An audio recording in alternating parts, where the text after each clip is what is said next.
Thank you, Sylvia. And good morning, everybody. And David. Is David here yet? Good morning, David. Good morning, David. Here we are again. I started every day with David Remnick for over 25 years. Or I should say I started the work part of every day with David Remnick every day. And I can assure you that he is actually a normal-sized human being. Though he is certainly big in all sorts of other ways.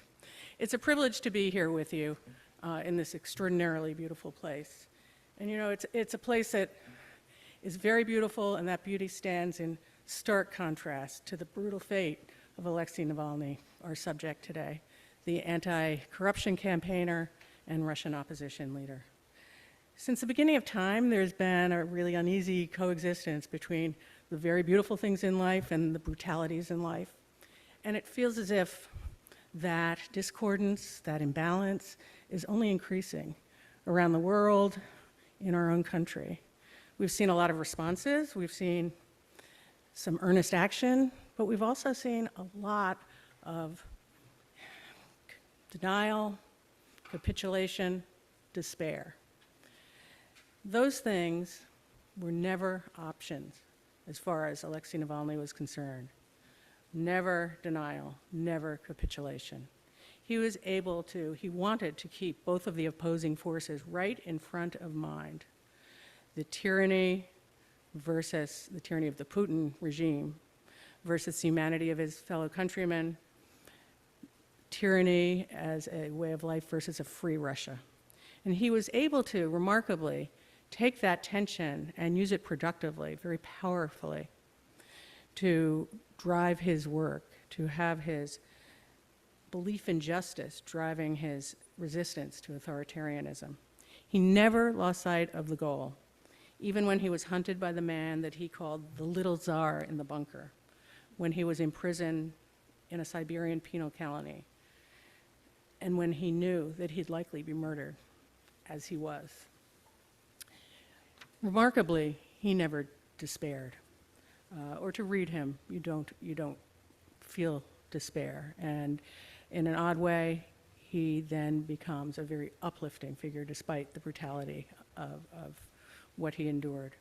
To explore how Navalny did this and what we can learn from him, we're fortunate to have two speakers with a really deep understanding of the Soviet Union that Navalny was born into, the Russia that he resisted, and the Russia that he hoped to build. Craig Kennedy has already lived 3 lives.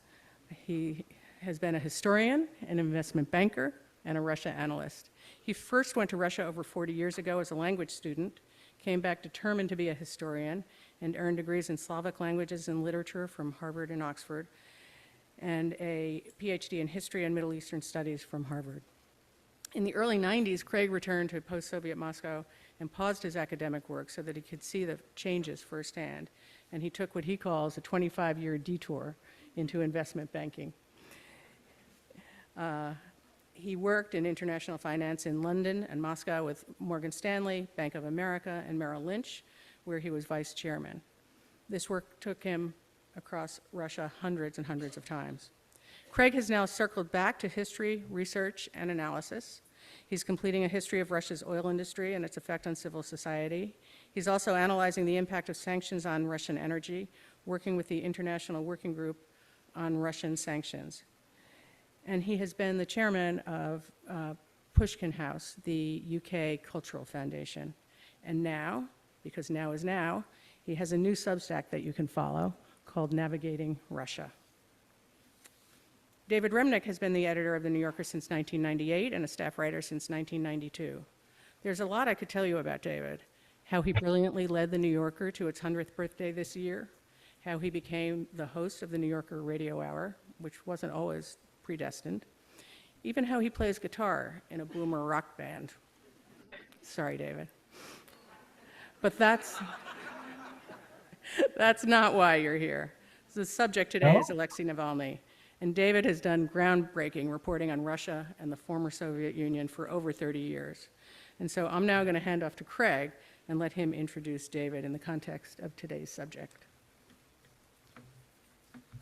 Thank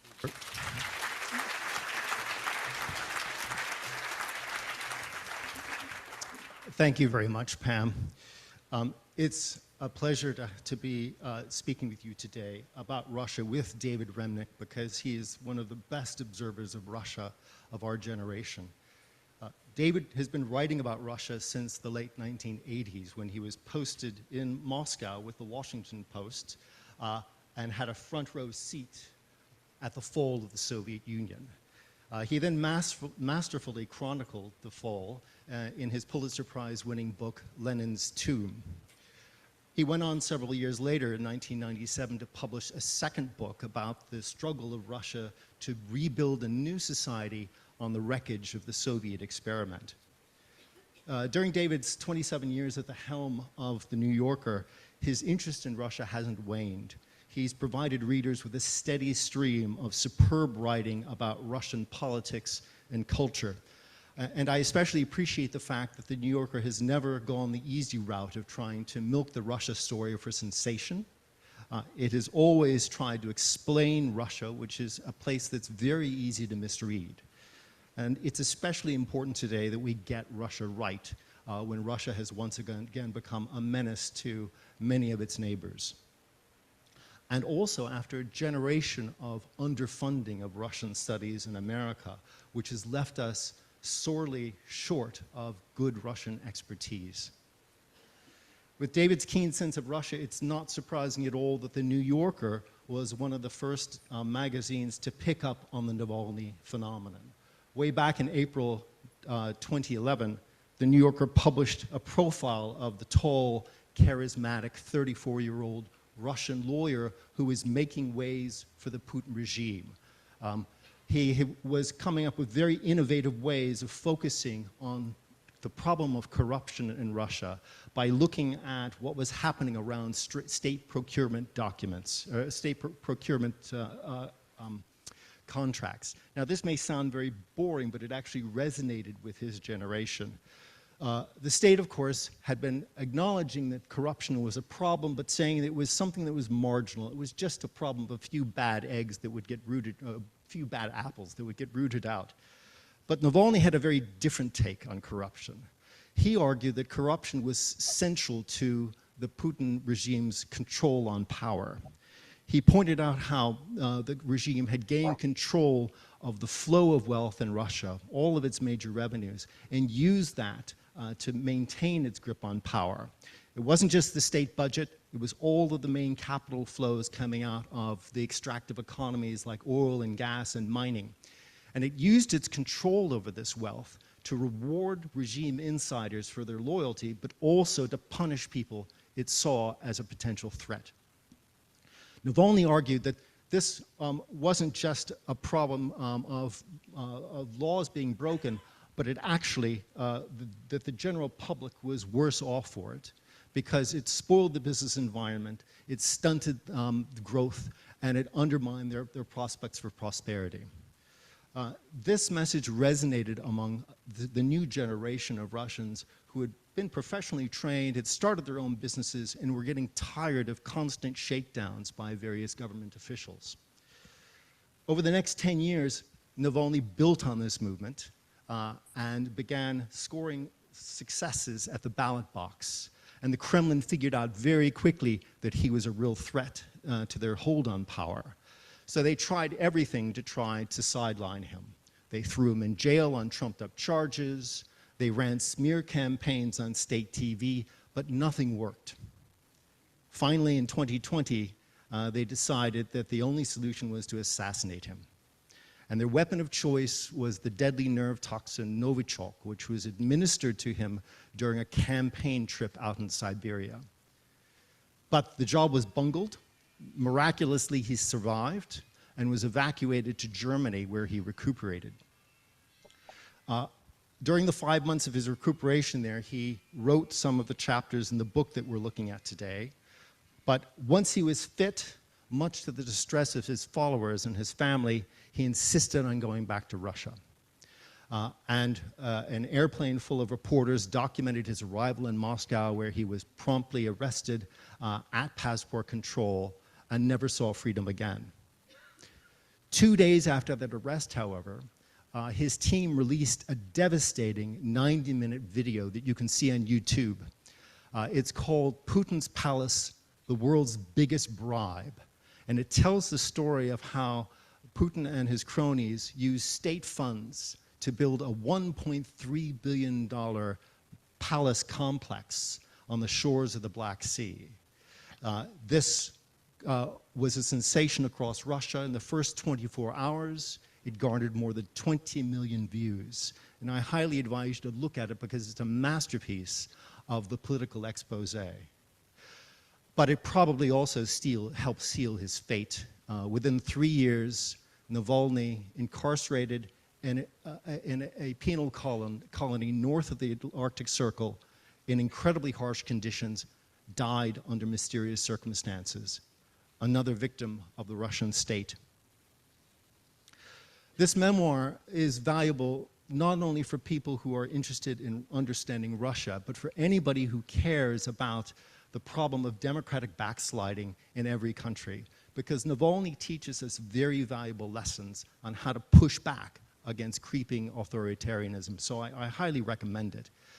And I'd like to start today, David, talking a bit about the early formative influences on Navalny. You were a correspondent in Russia as Navalny was entering his formative years, his teenage years.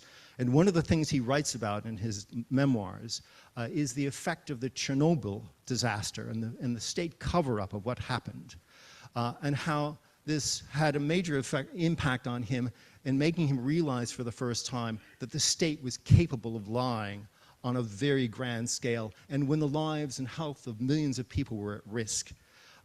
I'm wondering, Dave, if you could talk a bit more about this period, the final years of the Soviet Union, as the scales were falling from many people's eyes, and the impact of these sorts of events on Navalny and his generation. Thank you, Craig. Before I answer the question, I just want to say a quick, as they say on The Sopranos, a couple of three things. First, I apologize for not being there. I think Pam will tell you that this is typical Remnick behavior to think that the trip to Maine is best conducted from a sweltering New York City on an August day on Zoom. I really apologize for not being there. I wish I could. Second, I can't tell you how much I miss Pam McCarthy at the New Yorker. We did, in fact, work together for many, many years, and it was pure pleasure. She was not only a superb deputy editor, but just a great companion day after day of good humor and intelligence and endlessly perfect advice. And I miss her enormously, but always know that I have her as a friend forever. And thank you to Craig, who I think will end up hearing as much from you as from me, because you know this subject so well. And thank you for the audience for coming out while you're not at the beach or sailing. Surpasses my understanding, but there you are, and I hope I can be of some enlightenment this morning along with Craig. So yes, Chernobyl was an absolute turning point. Just for background's sake, the Soviet Union came into being, of course, with the revolution in 1917. And what followed was 70 years of totalitarianism, which, you know, had followed a 1,000 years of autocracy. And onto the scene came a Communist Party leader, Mikhail Gorbachev, and in little, I think it was less than 2 years after his rise to power, his unlikely rise to power, really, you had the nuclear accident at Chernobyl. And this was not an event that couldn't have been predicted. This was a facility, a nuclear facility in Ukraine that was disintegrating at best. But what was most illuminating about it was not the horrific accident that took place. Nuclear accidents have unfortunately taken place elsewhere, as we've seen before and since.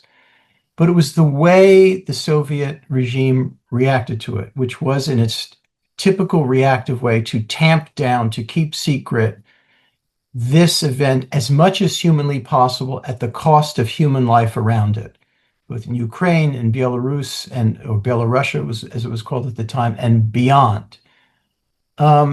This was a crisis of information and a crisis of conscience, and it changed everything forever because Gorbachev had to deal with a Politburo around him that wanted to behave in the familiar Stalinist and Brezhnevite way, which was absolute secrecy and denial.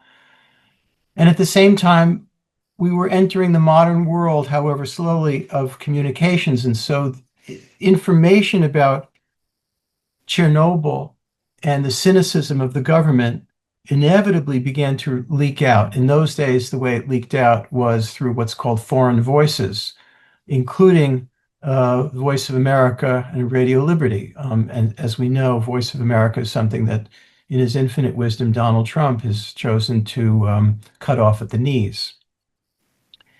And it became evident, even to people in the provinces, and Navalny came from a military family. He did not come, like so many dissidents prior to that, from a family of Moscow intellectuals or Leningrad, St. Petersburg intellectuals. He came from a military family, a much more ordinary circumstance. And you're absolutely right, Craig. He and his family began to hear about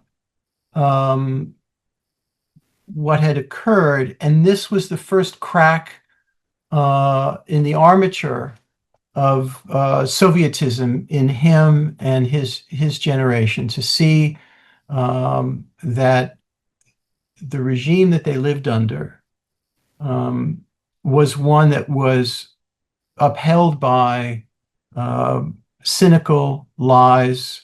It had not changed enough so that it could cope with the emergency in a way that would welcome foreign help, for example. And it came at the cost of many human lives, because the evacuation plans were distorted by the need for secrecy. So I think you're right that for his generation and for the regime itself, Chernobyl was a crisis of conscience and a test, and pushed Gorbachev to accelerate, after going through this, to accelerate reforms. When he came to power in 1985, he did not begin with full-blown, what was then known as perestroika or glasnost. It was a process, and Chernobyl was an important stage in that process. So if we maybe fast forward into the 1990s, the Soviet Union has collapsed, and there's this fight for assets of the Soviet Union at this point, where you've got gangsters, you've got oligarchs or would-be oligarchs, you've got corrupt government officials, all scrambling to get their hands on these various oil fields and copper mines that the Soviet Union had developed, but now really had no clear title.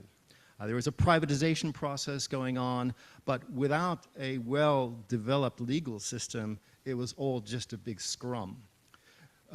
One of the things that Navalny writes about this point in time, and he's in school, he's getting his law degree, he's seeing corruption even at the level of the classroom, where you could pay $50 in your exam book and get a passing grade.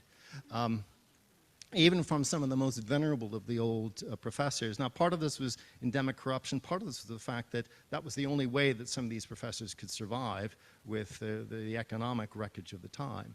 But Navalny says, if there had been a wider distribution of wealth, if more people had benefited from this process, that perhaps we wouldn't have ended up with Putinism. And again, you wrote your second book on exactly this period, and I'm wondering if you could share with us some insights about how the 1990s made Russia vulnerable to Putinism, which came into power 1999-2000. I think that's 100% true. Let me begin by setting the stage for him becoming a dissident. You're absolutely right. He grew up amidst Soviet corruption, and he even participated in it. He He admits in his memoir to happily, because it was the system, of paying those bribes. It's not like he was above that. Um, he knew the system from the ground up, and this is part of what separates him from dissidents of an earlier generation. Um, People in the crowd, some may remember, some not, that Soviet dissent, which was before Navalny's time, really exploded in a small way and a large way in the late 60s with the invasion of Czechoslovakia, the rise of a human rights movement, and the great avatar of this dissident movement was Andrei Sakharov. Because Andrei Sakharov, who was a Democrat and a man of immense intellect, was a man of the Soviet elite. He was arguably the greatest physicist in all of the Soviet Union. He helped develop the hydrogen bomb for the Soviet Union. He lived in a wonderful dacha and an apartment for the privileged. His break was from within the Soviet elite. And the reason he could get away with it to the extent that he did for a while was because of that.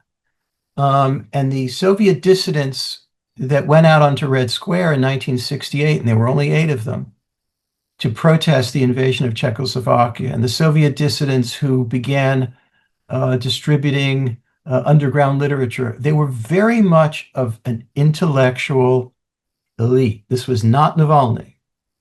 Navalny, it's true, became a good student, and he made his way to Yale for a year. It's where I met him as a very young man. He came to the New Yorker's offices, I don't know how many years ago.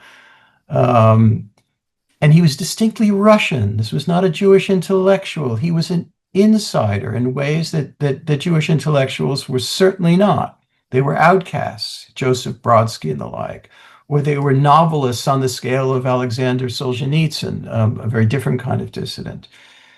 So you had this revolution from within that was initiated by the regime, but certainly helped along and accelerated by people on the street, particularly in the big cities.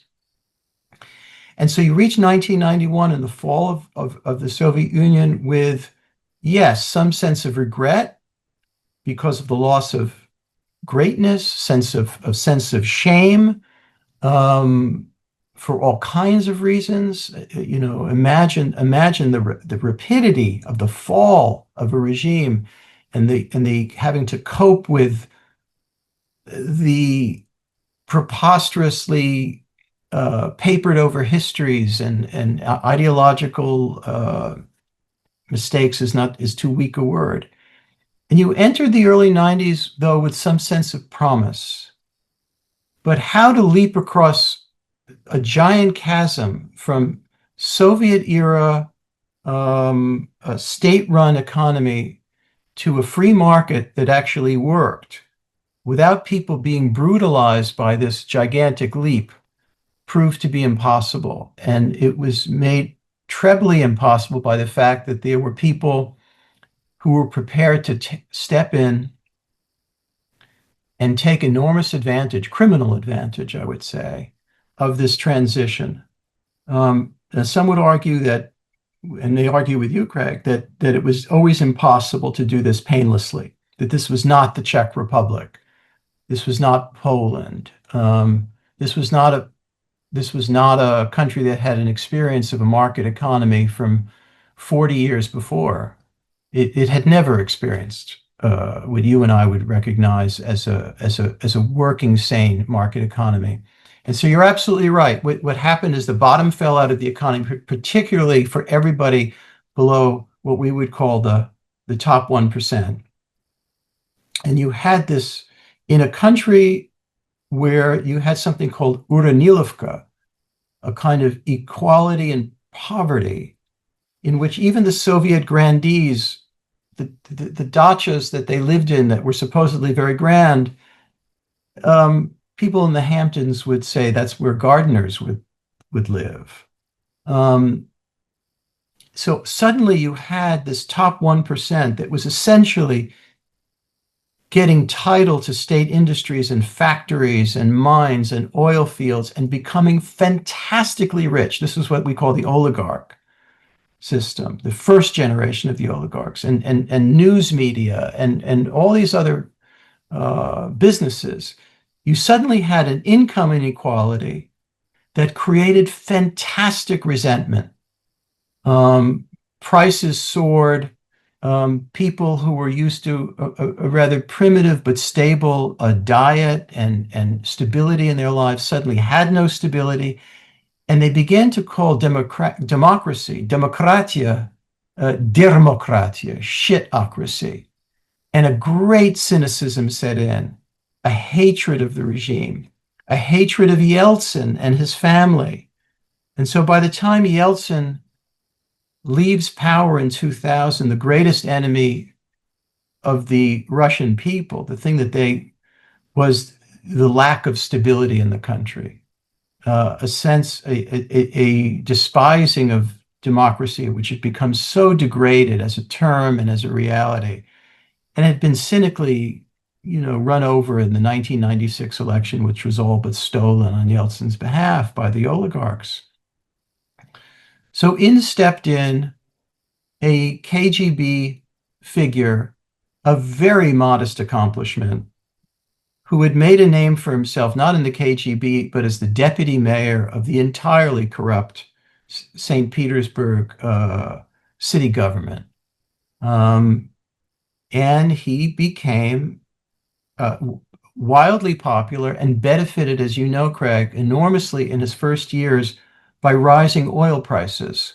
This helped the Russian economy, at least in the cities, at least grow some sort of middle and upper middle class.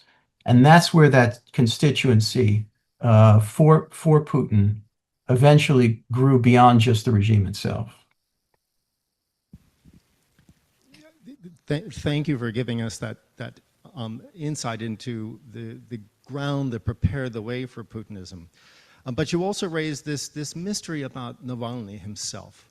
Why did somebody of his particular background, who could have had a lucrative career in real estate law, decide to go into the opposition, and into the opposition against a thuggish government? I mean, this was not a safe thing to do. And that, for me, is one of the most valuable things about looking at Navalny, and also understanding the transition that Russia is going through at this point. I spent much of my time in business in Russia between 1993 and 2012. And I hired a lot of Russians over the time, and I worked alongside many Russians across the country. And I saw this really fascinating transformation that went on. In their 1990s, very few of them understood some of the basic principles of Western law, the marketplace, corporate governance, accounting, all of the fundamentals that make a good market economy and a good democracy work. But over the next 15 years, working both on their own but also in Western companies, you had this new class of people, not oligarchs, but a real solid middle class of highly skilled people starting their own businesses. They could have been successful anywhere in the world. And suddenly you had what I think we didn't have in 1968 or in the early 1990s, and that was a developing civil society that was finally saying, hang on a second, I don't like the way things are being run. I'd like to have more of a say in the process. And it's why the rigged elections, the stolen Duma elections of 2011 became such a catalyst. And that's really the moment when Navalny arose. And I'm wondering, David, if you could talk with us a bit more about what's happening around this time when Navalny suddenly goes from being a guy who had been doing a bit of party politics with one of the established opposition parties. Then he goes online and does this innovative thing with corruption. But then suddenly he's at the front of demonstrations of 50,000 people in Moscow and commanding a national audience. Can you give us a bit more of a sense of that moment in time? I think that's a great assessment of what happened, Craig. Perfectly done. I think it's a matter of consciousness and conscience and talent. Navalny you're right, was in this kind of ascendant middle class that traveled, that took European vacations, that was able to buy a better apartment. He moved among that class that was educated and had experience of the outside world. This very, very different environment than 1968. And in 2011, 2012, you also had these demonstrations that grew out of a stolen election, and they took on a life of their own. And the regime at first countenanced these demonstrations. They were called the Bolotnaya demonstrations, Swampy Square, an area not far from the Kremlin.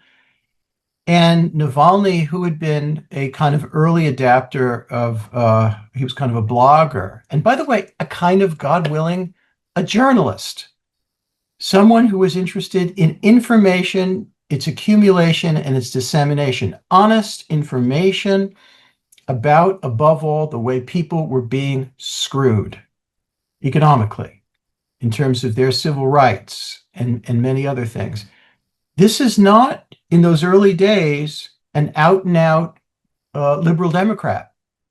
Navalny also had elements of his rhetoric that were Russian nationalist. And this, I must say, widened his appeal. That's one thing. The second thing is he was fabulous. He was great looking.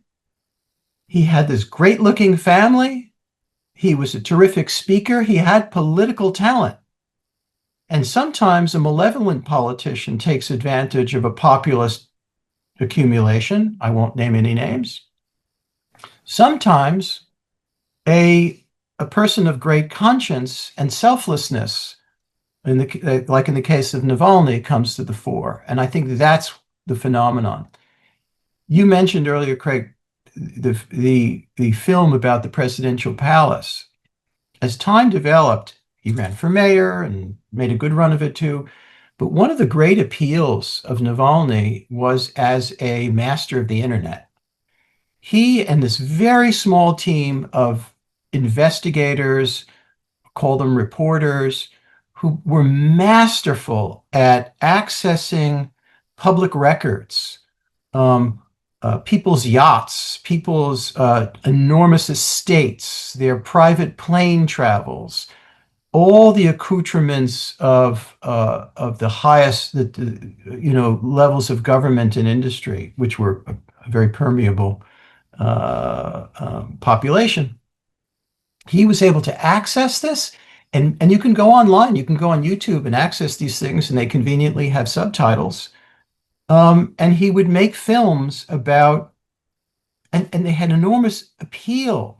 He wasn't writing abstract essays. He was making YouTube films about the gaudy estate of the prime minister or the defense minister, or about the relationship between the head of this oil company and that oil minister. They were lurid and yet fact-based. I could learn a thing or two in my own primitive early use of audio and video at the New Yorker. He was a terrific investigative editor. And this widened his appeal too. So people who wouldn't, read Samizdat essays that were highly abstract about, John Stuart Mill or Thomas Jefferson would watch a 15-minute video about how they were getting screwed with their pants on by their own president or prime minister or whatever, who on a salary of, $25,000 a year were living like Western billionaires. That really widened his appeal. And that really infuriated Putin. I'm glad you brought up his mastery of the internet, because, again, I would highly recommend anybody to take a look at the YouTube video. It's got English subtitles, but you know what? You can watch with the sound off, and you can still enjoy it. A golden toilet is a golden toilet in any way. I was going to come to that in a moment. You put your finger right on it. In this case, it's a golden toilet brush.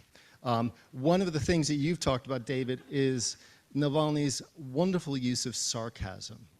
Political satire actually plays an incredibly important role in so many different ways.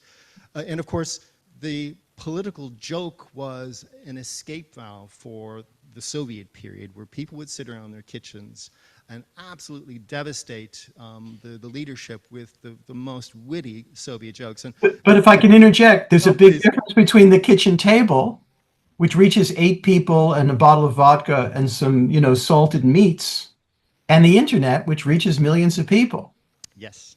And he was a talented journalist, but a talented storyteller, and had these icy blue eyes and just preposterously handsome carriage. And that had its appeal too. That had its appeal. Yeah, absolutely. But he found a way of finding memes as well. And in the case of Putin's palace, it was the toilet brush. They found a toilet brush, which they tracked to an Italian luxury goods magazine or a catalog, and it was priced at $850. And of course, this became not only an internet meme, but during campaigns afterward on the street, people were walking around brandishing toilet brushes.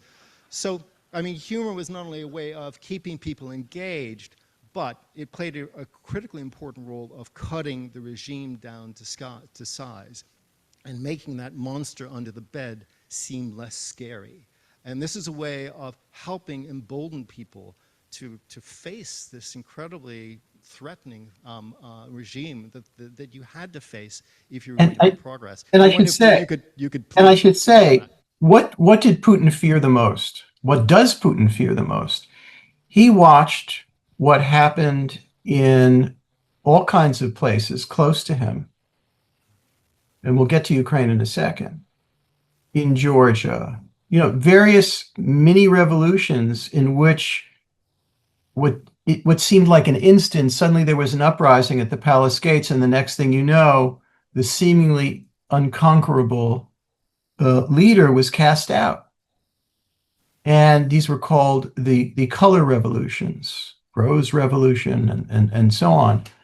And so Putin, who began showing his teeth toward the West in 2008, his resentments, his fed-upness, his charges of hypocrisy, some of them based in fact, I must add.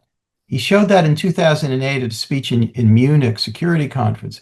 In 2011, 2012, he basically turns on his own people because he thinks the middle class, which in his mind he created, has turned on him. His constituency, which he thought was this growing middle class, which should be so grateful to the regime, now he saw as an enemy and as a threat, and it was embodied by Navalny. And that was a real turn in the temper of Putin, and it was a real turn, I think, in the fate of modern Russia. Well, you talk about the middle class, and I think it's appropriate here to invoke the American political scientist Barrington Moore, who famously said, "No bourgeois middle class, no democracy." And I think what Navalny was trying to do is to say to people, we're not part of the middle class. We have rights. This is our country. We get a say in how things are run. But to do that, of course, you needed to face real risks. And one of the things that these groups were constantly doing, Navalny, his followers, anybody who wanted to take a stand, was assessing what really is the risk, how dangerous is this to me. And one of the things that Navalny hoped would be a protection for him was his celebrity. He had millions of followers on YouTube. Western media was following him. The New Yorker was writing profiles of him. And would this provide him with some magic shield from excessive repression by the state? I'm wondering if you could talk a bit more about that delicate dynamic, because it can cut both ways. I might disagree, maybe in degree, with you. I don't think Navalny had any illusions about the capacities for cruelty and violence and revenge in the Kremlin. I really don't. He at a certain point, for example, one of the voices that Putin came to resent most was a man named Mikhail Khodorkovsky, who at one point was possibly the richest man in Russia. He was one of the oligarchs that made the transition from Yeltsin's time to Putin's time. And early on, let me turn off my printer. Sorry, the charms are working at home. At a certain point, there was a meeting of these oligarchs with Putin. And Khodorkovsky, who had made an absolute fortune and who cannot be counted as innocent in any way in his business dealings, dared to say to Putin that part of the reason that they were progressing so slowly is a lack of transparency, and there was corruption and no political competition. And Putin looked across the table and he said, let me tell you something. He made it very clear, this was the arrangement. If you want to keep your ill-gotten gains, I know where you got your money from. I'm from the KGB after all, and now I run the country. If you want to keep that and keep your liberty by implication, you stay out of politics. Unlike the earlier generation of oligarchs under Yeltsin who ran politics, stay out of politics. And Khodorkovsky did not take that warning seriously enough and ended up in the Gulag soon enough. So I don't think Navalny had any illusions about Putin's sensitivity and his capacity for revenge. I'm not sure in the early period that he thought he would end up where he ended up. But what makes Navalny unlike anyone I know, and anyone possibly that you know, and anybody in the audience knows, is that his courage was absolute. And this is something we can discuss in the context of today's United States. He refused to give into a politics animated by and upheld by fear. He just refused. And we'll get to his, I assume we'll get to his return to Russia and his decisions and his behavior in prison and all the rest. But he was in love with his wife, in love with his children, in love with life. But he, at a certain point, made a decision that so few people are capable of doing. I think they're called martyrs. Is that he would give his life for principle, and that his life would set an everlasting example and have an effect after his death. Very few of us are willing to put at risk, 10% of our incomes, as we've just learned from certain law firms, for principle's sake, much less our entire lives. And so this is the decision that he would eventually come to.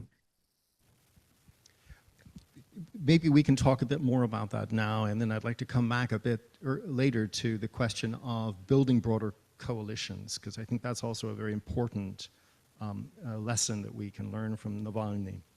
But when he does eventually end up in prison, and he knew for certain that he would be arrested and sent to prison, he talks about his prison zen and these mental exercises that he would go through, where he was saying, yes, things are bad, and I think it's very likely I will die in prison, but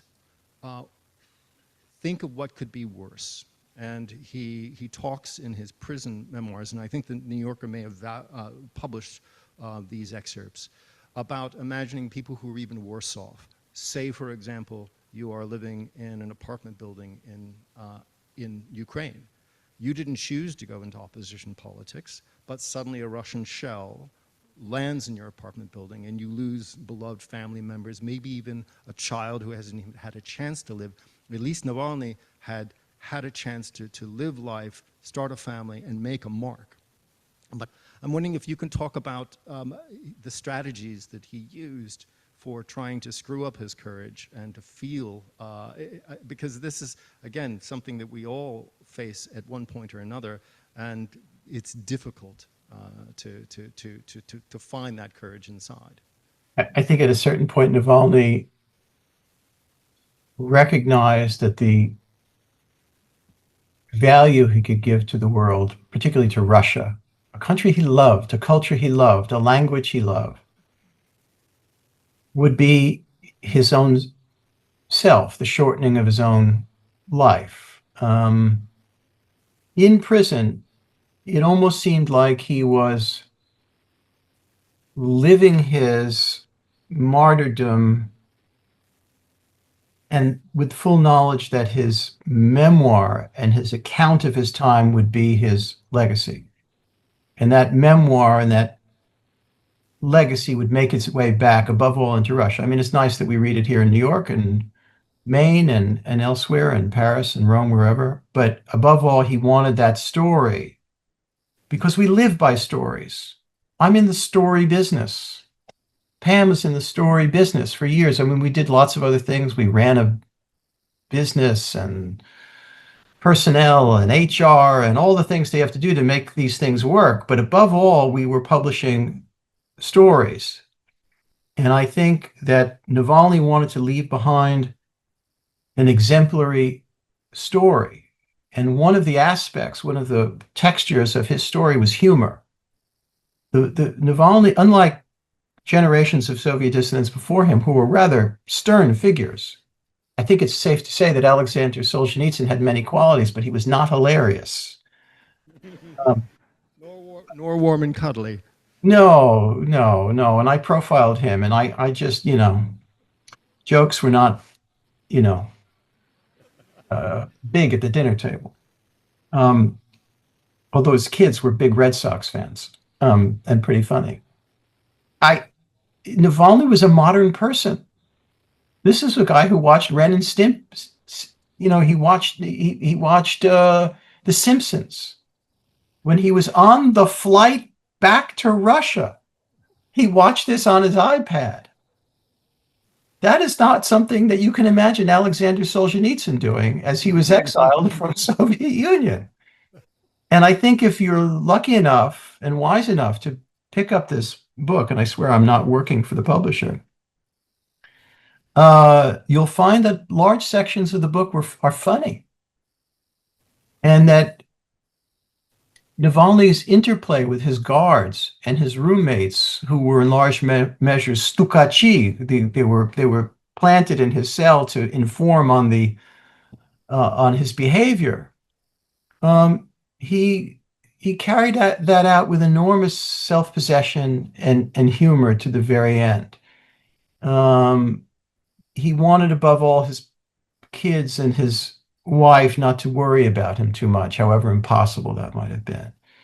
He was a really good soul, and a person, by the way, who did what all people should do, is be capable of change. He became the Russian nationalist harshness that was part of him some years before really kind of disappeared.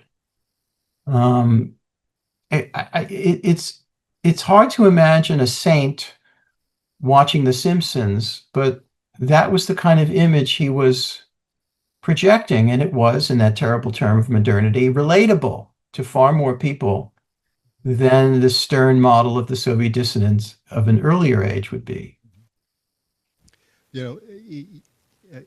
One of the things that I think gave him the strength when he was in the camps was the fact that he felt this wide connectedness to so many people.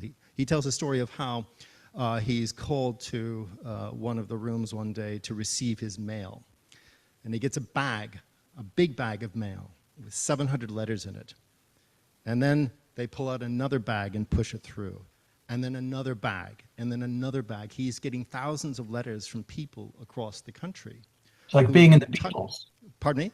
It's like being in the Beatles in 1964. Yeah, totally. I mean, he's absolutely a rock star, but you can see it changes his mood because he suddenly feels not isolated the way the regime wants him to feel, and wants everybody to feel that they're somehow alone in their suffering or their ideals.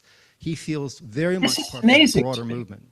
I became, after he got out of jail, I became friendly with Evan Gershkovich, who was a Wall Street Journal, young Wall Street Journal reporter, who was exactly my age when I was reporter in Moscow. I had a much more blessed time than he obviously had.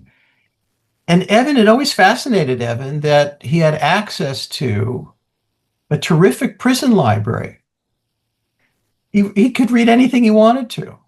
I sent him, when he was in prison, we got to know each other by correspondence. He got letters from friends.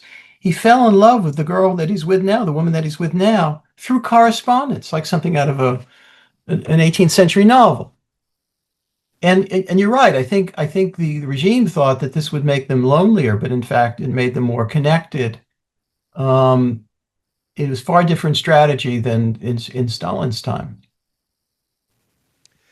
And on this question about connectedness, one of the things that people point to about Navalny was his willingness to speak to a broad cross-section of the political population, including some nationalists who he, over time, came to disagree with. But his argument was, the first thing we need to do is we need to get out of power the people who want to deny us the right of choice. Once we've installed a system where there are free elections and we can choose, then we can argue among ourselves. But right now, we've got one goal. This is the difference between a system that has politics and a system that has essentially no politics. It is possible to imagine what 2028 might look like in this country. We still, so far as I know, have elections, however degraded they may be, however endangered they may be. So far, we have this. So far, we have courts. You may not like the judges that are being appointed, but there is a level of independence to those, and believe me, I know all the caveats to those courts that is non-existent in Russia. Politics in Russia in recent years and decades takes place inside of the black box of one man, and everything else is secondary and tertiary to that. And so you're absolutely right. Navalny said, in essence, we need to have a situation in which there are politics. And right now does not have that. And what will come after, let's say Putin dies in his bed, it's not as if the second coming of Alexei Navalny will succeed him.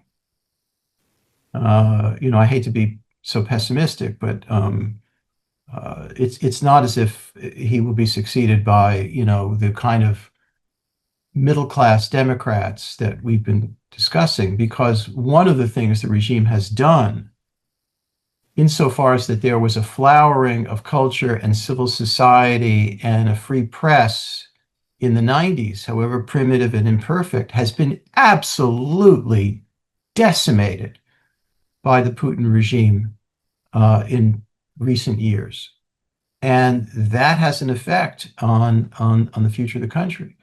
Right now, and again, I don't mean to overdraw the comparisons with the United States and Russia. However much our press is under stress and worse, our universities are under stress and worse, other institutions of culture and the Smithsonian and all the rest, there is still politics. There is battle about that. There is a free press. Again, it's been diminished in certain areas. There's no question. We can discuss all that if you like. But there is a difference.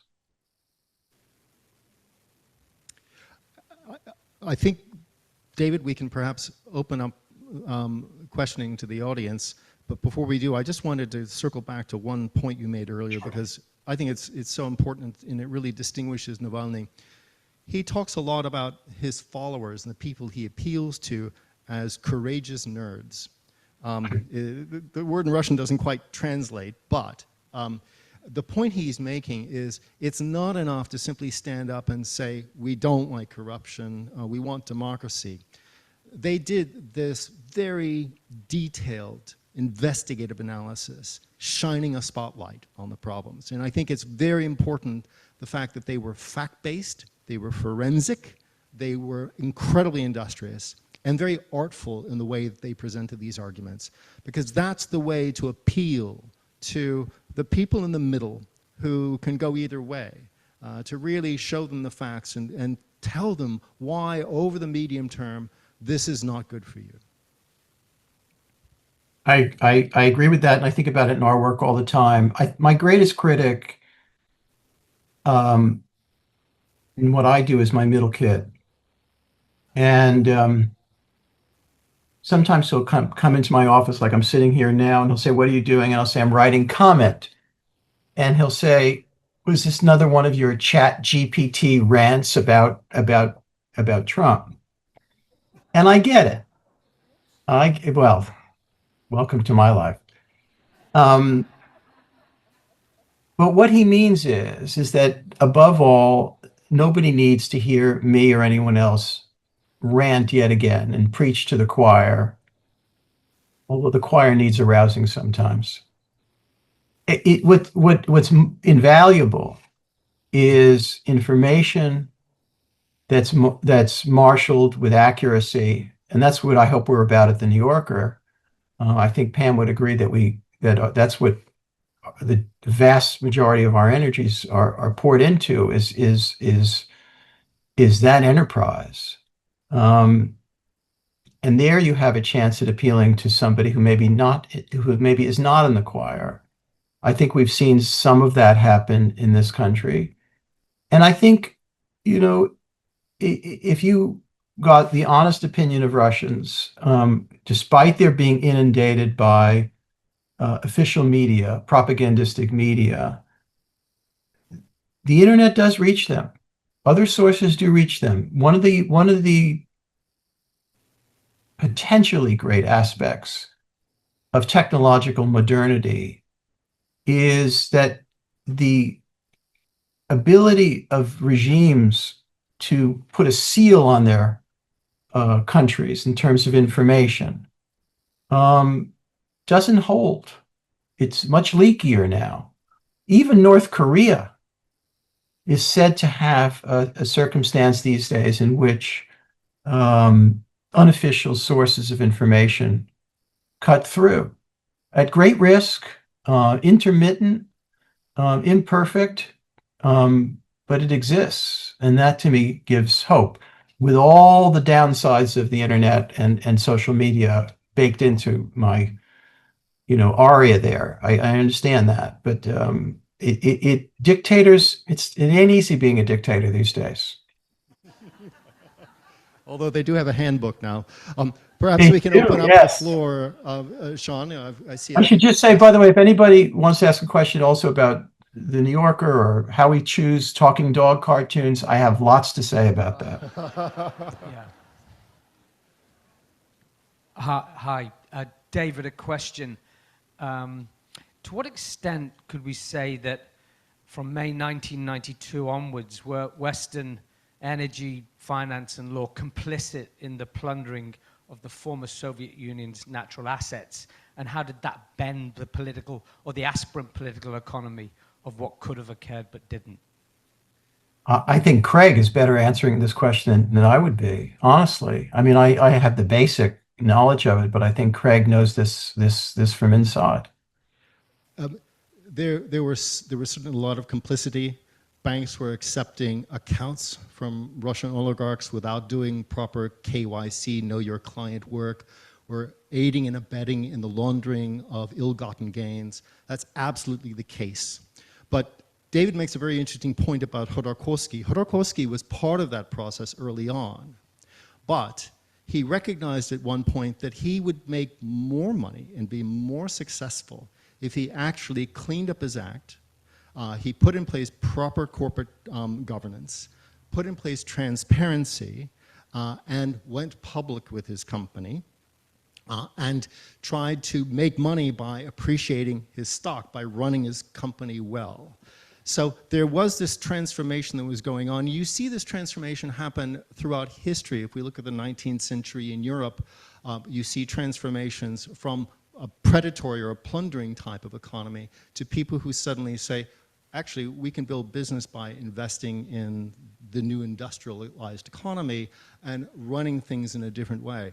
So I think the international financial system and lawyers play a double-edged role here. Sometimes they're complicit, other times they're actually helping to promote the things that we value and that make our system work when it does work: transparency, good corporate governance. But you have to constantly fight for that because corruption is so tempting. I would totally agree with Craig, but I would just add too that some of it was justified with with kind of a historical shrug of the shoulders to think, well, we had oligarchs too. We had robber barons, we had Carnegies, and yes, they exploited Chinese railway workers and much else, but they also built Carnegie Hall and Rockefellers built all kinds of institutions. Yes, they exploited. Yes, they monopolized. This was a phase of our history. We passed through it. Market economies became, Bernie Sanders wouldn't argue this, and he's probably right, didn't became fairer. Um, Although now we seem to have become much more unfair and more rapacious and more unequal. It's another subject. But there was this rationalization that, oligarchs who sold jeans on Red Square and suddenly were running gigantic companies because of their closeness to the Yeltsin regime, and they were buying Malevich paintings. And okay, this resembled a certain 19th century American phase of development. That gave everybody a little room to excuse some of this behavior. That ran out of gas with time. It certainly ran out of gas pretty quickly with the Russian population, who was filled with fury. And Putin recognized that far more astutely than Yeltsin, who was up to his hips in it. And by the way, what came after is Putin's corruption dwarfed anything that imagined the Yeltsin people. Yeah, I go back to Russian history, and just the last 100 years, no more than that, and one stupidity after the other. Entering a naval war with Japan, backing that horrible Serbian family that had murdered its predecessors and started the Black Hand that not even indirectly, directly got us involved, got the world involved in the First World War. Then you have the Soviet Union, which is an absurdity. The French had something like that for 10 years, and then they thought better. And then we move on to the Ribbentrop Pact and the stupidity of that. And then furthermore, also after the war, Stalin had a great opportunity to work with us. And then the last aspect is this recent one. Keep that there. Do you have a question? What? Do you have a question? Yeah, this is a question. How can we all look forward? With the microphone. What? How can we all look forward to anything positive happening in Russia? To anything what? Pardon? Positive happening in Russia. Well, hope is the thing with feathers, and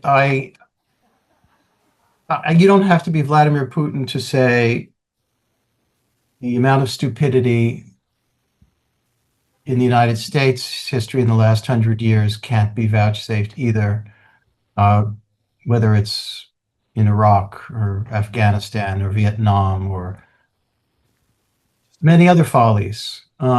And these flaws in our history allow the likes of Vladimir Putin to point to our hypocrisies and get away with so much. I not for a moment would I disagree with your pointing out these moments in Russian history. I would even point out much more recently the horrendous invasion of Ukraine and the war that's gone on there now for years and seems to have no end in sight. But you're right. But I look, the one thing I live by is I refuse, as the Bible instructs me to, even though it's the New Testament and I'm supposed to stick with the old one. I refuse despair, political or otherwise. That's the one impermissible sin, I think we're told. And so why should Russia be consigned to its own eternal doom? I don't accept that. And right here. So Navalny chose to go back to Russia, pretty much knowing that he would not survive that. We can't change history, but What if he had not gone back? How do you think about that decision? That's a great question. Well, he would have lived a very pleasant life in Germany or New York or California, and he would have tried to influence things, but from afar. But I think we know that dictators love it when their most influential dissident figures go into exile. They just become, marginalized. The influence of somebody like Solzhenitsyn or the various Chinese dissidents that were shuttled off or emigrated to the West, their influence diminishes immeasurably. And Navalny was not prepared to do that for all the reasons I described. I would just add, and Navalny talks about this, and of course, all of us who were following him closely debated this question. And one of the points about staying abroad is it makes it much harder for you to urge those who are still in Russia to resist, because you're asking them to show courage that you yourself were reluctant to show. That's right. I think the other thing that he said, and I encourage you to watch the CNN documentary on Navalny's last years. It's riveting, and it shows some of his mordant humor as well. But he says, if I die, if they kill me, it means they're afraid of us. It means that we are winning, because they have to resort to that. And so take courage from that. Don't give in. So he understood he was making that type of, potentially making that sacrifice, but that it actually served a purpose. Look, I think that all the great figures of dissidents of mid-century went by essentially one rubric. Pope John Paul II, live not by the lie, be not afraid. All these things come from Solzhenitsyn, Sakharov, Václav Havel, all my heroes, quite frankly. And no matter what differences they may have, there was this kind of almost biblical imprecation to live fearlessly. And, I'm sitting in my little job, talking dog cartoons and dealing with the office, but once in a while there are important things. And so I have a minor thing I'm being sued by the president as part of the Pulitzer Board. And that can ruin your whole day. But on the other hand, I'm living my life, and what's the worst that can happen? And compared to what these heroes of mine went through, it's child's play. And so I think we're in a period in the United States where maybe for the first time in a long time, a lot of us, in one way or another, are having to check our inner reserves and be, if not enormously courageous, then at least stand up straight. And a lot of people are, to mix the metaphor, bending the knee rather automatically for reasons of money or status or position or comfort. And I think that's horrific. And the small institution that I am part of, we're not going to do it. We're not going to do it. And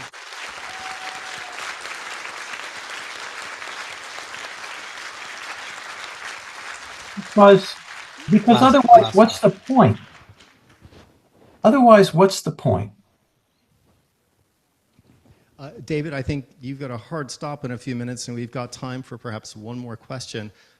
Before that, I have to tell an old Soviet joke apropos of what you just said. Good, I like them. So there are these two fishermen, and they're on the coast in Siberia, ice fishing in the wintertime, and suddenly there's a tremendous crack in the ice that they're on begins floating out into the Arctic Sea. And they're in a desperate situation, and one of them wants to raise the humor of the other. He says, look, I've got a really good Brezhnev joke for you. And the second one says, no, don't tell it. Somebody might hear us, and they'll send us off to Siberia. Please. Amazingly, I haven't heard that one. There you go. Good one. I like that. Dr. Horner. Yes, I want to ask if either of you have any insights as to what role music, and particularly Russian music, may have played in Navalny's life and his ethos. There was some pretty good stuff that was composed in certainly the early part of the century, and even Shostakovich turned out a few pretty good symphonies under Stalin. So to me, music incorporates much of the ethos, much of what motivates us emotionally. And I'm just curious as to whether you found any evidence for that in his life. Yeah, I know Navalny was, where literature was concerned, a high culture guy. You'll see in his memoir that right next to Ren and Stimpy and The Simpsons, he's also talking and quoting from Lermontov and Pushkin and so on. I think where music was concerned, less so. I don't think there was a lot of Shostakovich in his life, but there probably was some Boris Grebenshchikov, who was known as the Perestroika era Bob Dylan, and some other rock bands. He was known to have a good time, and go to clubs and go out and have, he was in that way he was a more available, as I say, relatable dissident to the young people of modern Russia, in a way that these kind of deeply intellectual, almost saintly, priestly figures would have been more remote. I would just say Shostakovich, of course, in his own highly sophisticated way, pushed back against the Stalinist regime. But as David rightly points out, there's a whole soundtrack from the 80s and the 90s of rock music that's calling for revolution and reform. And I think that very much drives the whole vibe of the Navalny generation. Yeah, and now tragically, you have these kind of right-wing, pro-Putin hip-hop groups. So be it. That's what you got. I think with that, thank you, David, so much for sharing your wonderful insights. My pleasure. And again, my thanks to you. Thank you. My real thanks to you, Craig, and to Pam McCarthy and Joe McCarthy and everybody there. As we used to say, at the Seder table next year in Jerusalem, but maybe next year in Maine. That would make me very happy. Thank you. All the best. Thank you, David. Thank you, Craig. Thank you all for such a fabulous session.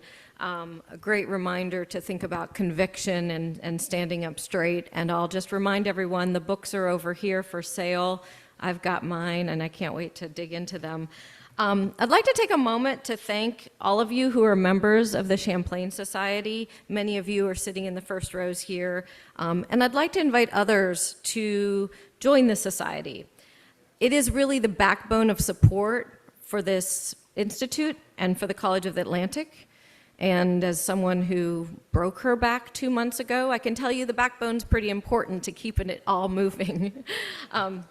Joking aside, the Champlain Society, I did actually break my back, that wasn't a joke, but joking aside about that, the Champlain Society members make this institute possible. They fund the distinctive human ecology education. In addition to early registration for the Institute, preferred seating, you'll be invited to many of our summer events, our wonderful reception in early August, as well as to our distinguished faculty lecture every May. So please consider that. Please consider supporting this college. And then join us this afternoon at 5 for our next session, The Next Generation of Leadership with David Hogg and Hannah Pingree. Thank you and have a great rest of your day.